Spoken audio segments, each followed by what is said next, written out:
Most people don't crash. They slowly fade. They wake up, scroll, work, repeat. Life turns into a pattern that feels safe but quietly drains the color out of existence. Autopilot begins as convenience but ends as captivity. You stop asking questions because the answers might force change.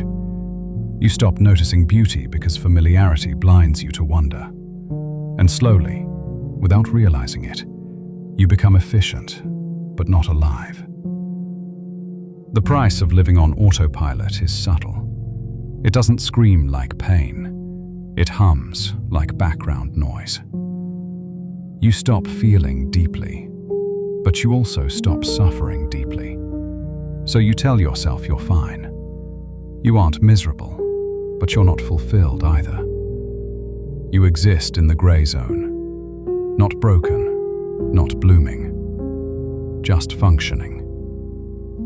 That's how mediocrity disguises itself, as comfort. The truth is, most people aren't afraid of failure. They're afraid of awareness. Because awareness demands action, and action disrupts the numb peace of routine. The longer you live unaware, the more life passes by without your participation. Time keeps moving, but you don't.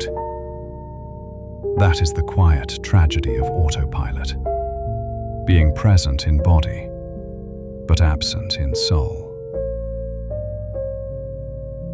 Autopilot is seductive because it feels safe.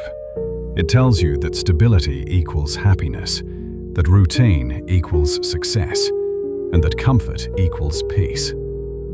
But those are illusions, crafted by fear and reinforced by society. The system rewards predictability, not authenticity. So you learn to move efficiently through a life that isn't truly yours.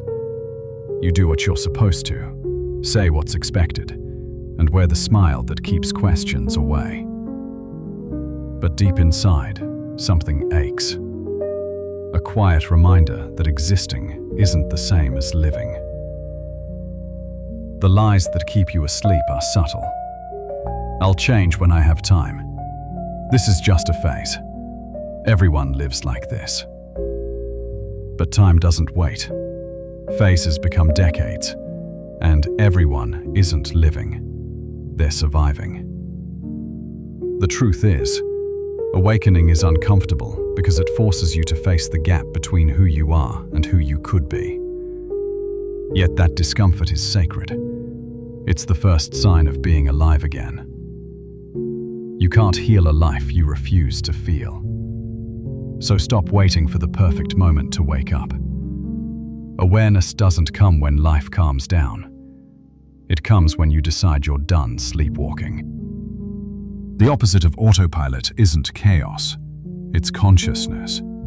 It's the deliberate act of choosing how you move, think, and respond. Waking up doesn't mean quitting everything. It means doing everything with intention. Drinking water and tasting it. Working and remembering why. Loving and actually being there. It means noticing your own presence again. That's where vitality begins. Not in radical change, but in mindful participation. You wake up the moment you stop letting the day happen to you and start happening to the day. That's the power of awareness. It gives you back authorship. You start designing instead of drifting. You stop surviving and begin experiencing. And yes, it takes courage. Awareness will make you feel everything you've been avoiding. The boredom, the fear, the longing.